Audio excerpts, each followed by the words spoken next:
Hi everyone, welcome to the virtual world. It's Wednesday, another beautiful day in Poole, in Dorset, in the UK. So thank you for joining, no matter where you are in the world. And today's topic is all about what is the metaverse really. It's such a broad church word, and it means a lot of different things to a lot of people. In fact, if you had 200 people in a room and asked you to describe what is the metaverse, I probably guess you might get 200 different responses.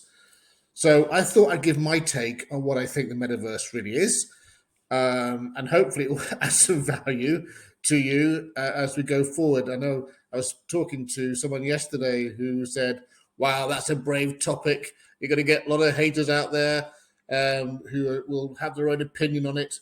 But this is just my opinion. So let's crack on and see how we get on. So here we go, the definition of what it really is.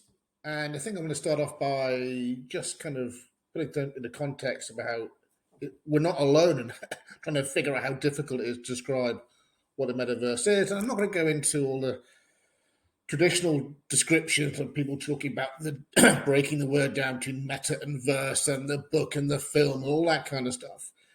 What I thought I'd try and do is actually put this into context from a business perspective. And there was a report done recently that interviewed about 2,000 working adults, and they were asked to say whether they understood what the metaverse was.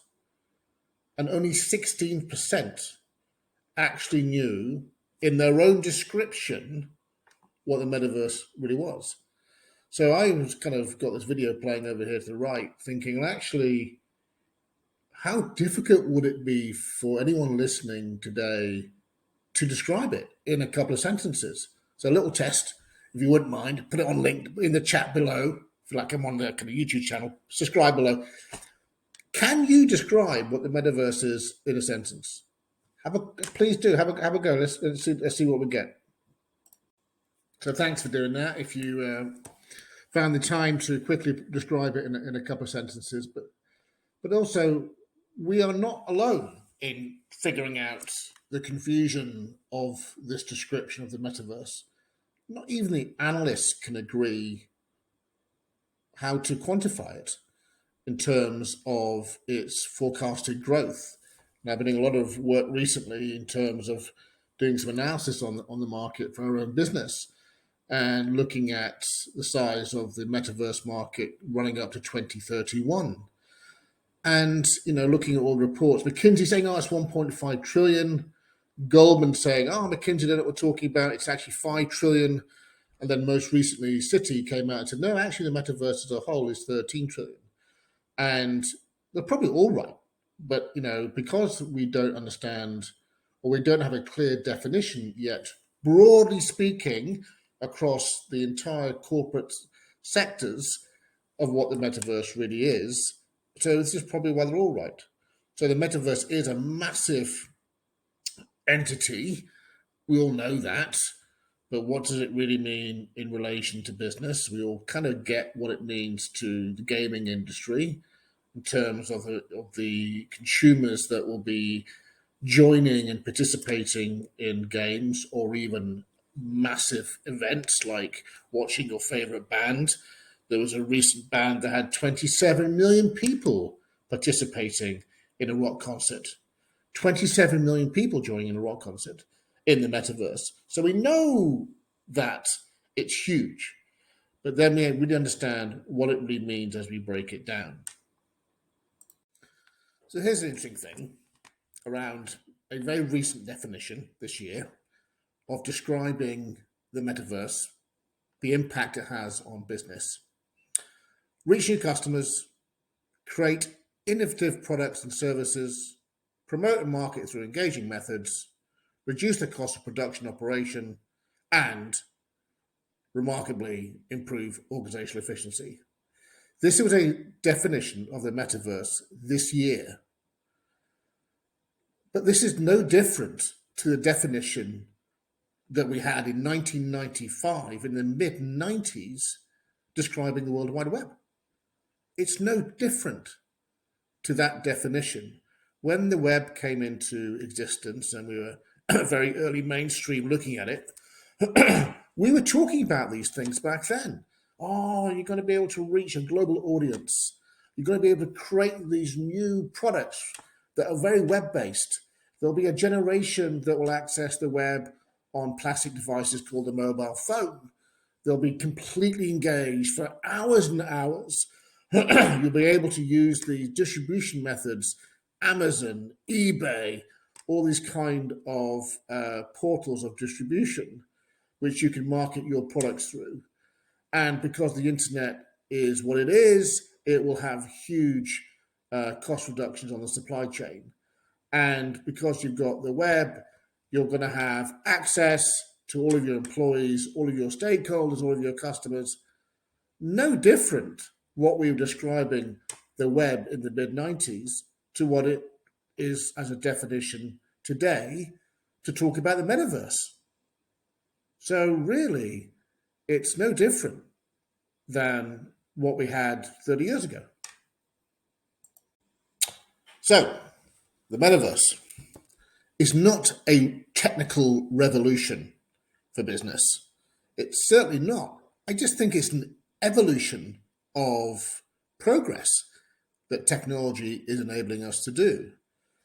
There are a couple of caveats to what I'm saying, of course, because the metaverse is supersonic compared to some of the technical deployments we've had over the last 30, 40 years. And again, it could be that this is the first time that we're seeing this general convergence of many different technologies and experiences and creativity and opportunity all converging together all at the same time to create this environment of commerce. So to me, it's not a revolution. It's something to be scared of. It certainly is an evolution of enabling technologies, mindset, different departments all coming together. And that kind of, I talked about it a couple of weeks ago when I described what the metaverse meant to me in terms of communication. And obviously, I come from a bit of a communication background, and also when I was living in the States in the mid 90s, when we created a video conferencing company that was going to really change the way people use that technology to communicate and collaborate. And I kind of said that to me, the metaverse is the first time where the creator of technology, i.e., the products, the vendors, the platform people, the networking people, the hardware people, and the user are actually coming together for the first time, together for the same purpose. So the imagination is no longer just limited to something that's being created by technologists and product people and solution people. Actually, part of the outcome is actually involving the end user, whether it be a consumer or a customer, wherever it might be. They're coming together for the first time. And in fact, both participate in the ongoing evolution of what is the metaverse to us. So it's extremely exciting, but also, to be a part of the evolution, not a revolution, because revolution means there's going to be a loser. One's going to win, one's going to lose. So I think if you look at the old Geoffrey Moore crossing the chasm, bell curve around technology deployment, this is completely going to change that as well, because it's the innovators will be participating in the longevity of the metaverse and this new environment. But to me, it's very exciting that there are no losers really in the evolution that we are now part of the metaverse. Well, actually, there are losers. If you don't get involved, then you will lose out. And I'll tell you what the metaverse is not. It is not something you can ignore. It is here, and it's going to be here for an awful long time. And when we describe later on what I think the business benefits are going to be for the metaverse, if you don't participate today, you're going to really struggle. So it is not something you can ignore, but it is something that is not scary because it's just an evolution of technology. So I was thinking this morning actually about the description of the metaverse, what it really is, and how I would try and described this to my mum and dad, who are in the mid-80s, whose technical capabilities are not great, right? So they've grown up with a television, and even trying to get to use a mobile phone has been quite a challenge over the last few years. I thought actually it's a good way to try and help me understand how I'd describe it to someone who may not know what it is. And I thought, well, a metaverse is a cake of many different layers. It is all cakes have all come in all different shapes and sizes, all different flavors, but fundamentally, it's a cake. And actually, you think about the ingredients of a cake. So in this picture here, I think the metaverse as the ingredients are that convergence. So you've got the eggs, which is your virtual reality. You've got the flour, augmented reality. You've got the butter, which is blockchain. You've got all these kind of different. You've got your chocolate that could be Web 3.0. You've got all these different things all coming together, and you've got the rolling pin to roll out the flour. Or the mixing dish that could be your end users, or you could have all these different other things, the salt, the whatever you're adding into your cake mixture, all coming together in one moment, one environment, where before technology was quite disparate in what it was doing. You had networking infrastructure as one area of technology. You had business systems like Salesforce.com and all these other platforms were another kind of disparate system, but relied on a network infrastructure, but actually were bought very differently and actually were bought in silos. And you kind of get the idea where I'm going with this in terms of this kind of very silo business cases, these silo deployments, these silo use cases, and actually in many cases the silo of end users of technology. Probably the mobile phone and the web is probably not probably different to that. But again, probably the applications they were looking at again very, very solid, and the metaverse changes that completely. In fact, we were having a conversation earlier about how different a metaverse can actually talk to another metaverse. One cake can actually talk to another cake, and so you may have this huge acceleration of intellectual property creation for the first time. Someone has an idea or a part of an idea, but only can deliver a certain percentage of what that idea can generate to the world as a solution or a product or an environment or a payment system, wherever it might be. And yet someone else in another part of the world may have the other part of that intellectual property creation, and they can come together in the metaverse and come together to create something actually spectacular. So I think the way I describe it to my mum and dad is the metaverse is a cake, and then I have to describe what I really mean by that, because it's very complex in its layering to create a great taste of your cake. But again, don't forget, the metaverse as a cake comes in different flavors and different sizes. So is your metaverse going to be a Genoa cake? Or is your metaverse going to be a chocolate cake? They're both cakes, different sizes, different shapes, different ingredients, but they're both still a cake. I'm going to have those both later. But what is common across these two different metaverse cakes? Well, it's in the layering, isn't it?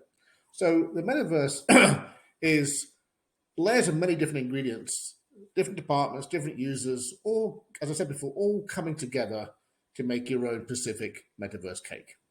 So the first layer of this cake is what I call the transactional ingredient layer.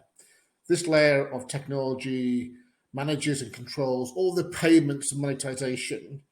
It copes with all the digital identities and every aspect of that digital identity. And very importantly, it manages the layer of security, privacy, and governance. So this is a very, very key foundational layer of your metaverse cake. And the second layer is what I call the infrastructure layer. Again, another area of technology coming together. That first layer, talking about covenants and governance. The second layer about an infrastructure, all these worlds of technology coming together. And this layer of the metaverse cake is the hardware, the devices, the operating systems, all of the accessories that go along with it. It's actually the layer of actually how people will engage with your metaverse. It may be how people eat your cake. This is that layer. And to have the right metaverse cake that you need for your business, you need to have additional layers. So you need to have this platform layer. And to me, this was like that kind of the chocolatey ingredient layer. And this is what this is the area of access, discovery. It's almost like the distribution group of ingredients. It's your browsers, it's your apps, it's everything else, how you're going to distribute your metaverse out into the world. But your cake also needs different flavors depending on what kind of cake you want to make. So if your metaverse is a chocolate cake, then clearly you need a whole bunch of different types of flavors of chocolate. And it could be white chocolate, it could be dark chocolate, wherever it may be. So this is the layer of creation. So you need a layer of creativity, the layer of tools and services to build your metaverse. And you can see, again, if you just think about these layers and going back to those ingredients, all these kind of areas of technology and creativity and users all participating and all coming together to create your specific cake that you need to deploy or make. Now, again, this is the first time where, in my experience, all these kind of different worlds are all coming together.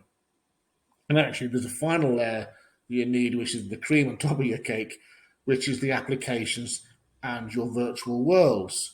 Again, we're kind of seeing a commonality between applications and use cases for the metaverse. I mean, training and development clearly is a outright winner in terms of how people are going to deploy the metaverse. But there's a whole different benefits around marketing and many other operations, as we know, even production lines and supply chain. But again, it's making sure that you are thinking around the metaverse as all these environments together. So you have to start thinking around a new operating model that the metaverse really is. So actually describing and thinking about the metaverse, don't just think it around access, thinking about how it fundamentally will change your operating model. I kind of made this kind of joke a while ago. It's called the metaverse operating model. But you have to start thinking like that. I mean, right now you have to start thinking around that, but think very, very differently. So start thinking about this picture of a cake and all your ingredients, which is the back office in front of us, or everything coming together, because it's going to fundamentally change how your business operates. So the metaverse is also not only about end user experience, it's not only around transactional ability and thinking about blockchain and NFTs and how that will revolutionize your products and services, it will also fundamentally change how your business operates. So the metaverse to me will become very quickly an operating model in its own right. So if we agree generally and at a high level that the metaverse is this uh, huge convergence of technology, it is the huge involvement of people, and it is a unlimited environment in which to collaborate and communicate.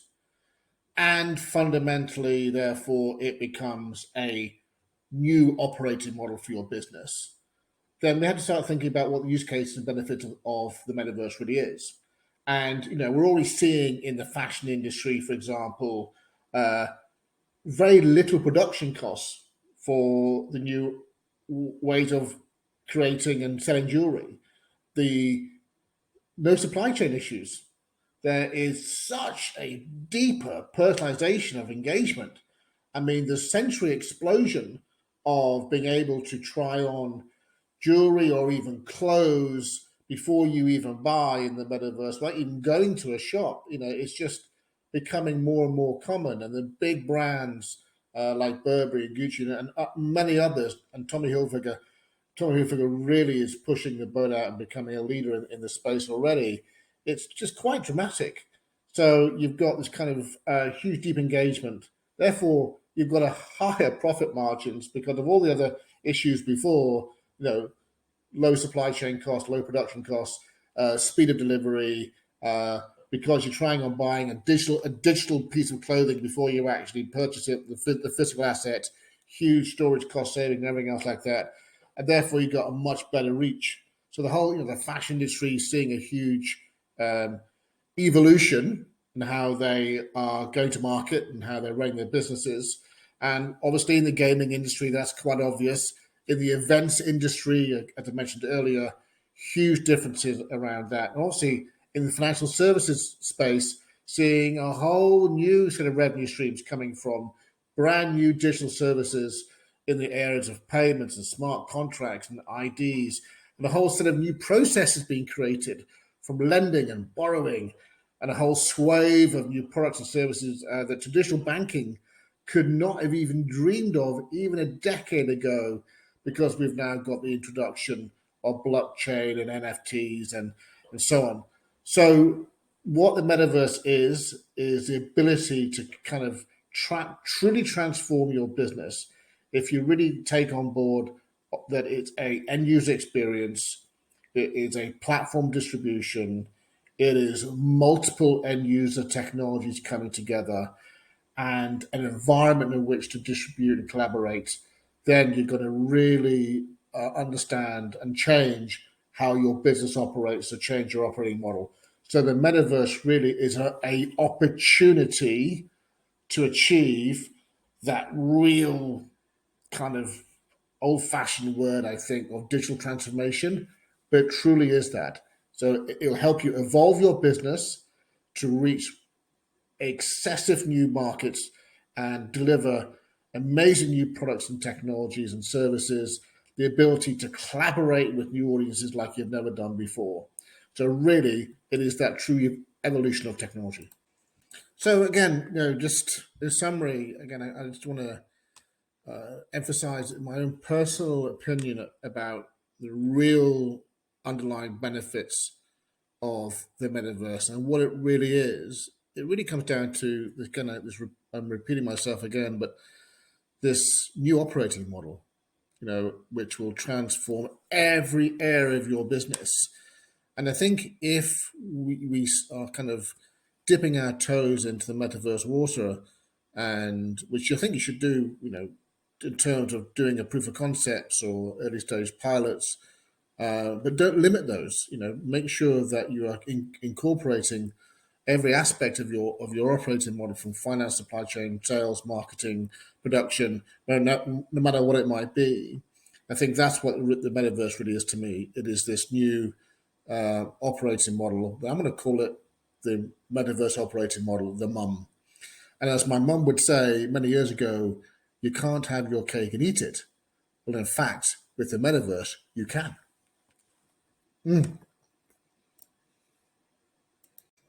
So, thank you so much for joining the virtual world today and my ramblings of what I was trying to do in terms of my personal description of the metaverse. Thank you for joining. I hope it's been a bit of help to you. Next week, we'll be getting deeper into blockchain, and we'll have a guest joining us from Toronto in Canada. So, very excited about that. So, I'll be sending out a note later on today. But if you want to reach out to me, please feel free to do so on Twitter or on LinkedIn, or look at our website, which is www.icebergcreative.io. But once again, thank you so much. Have a great rest of the week, and I look forward to talking to you next week. Ciao.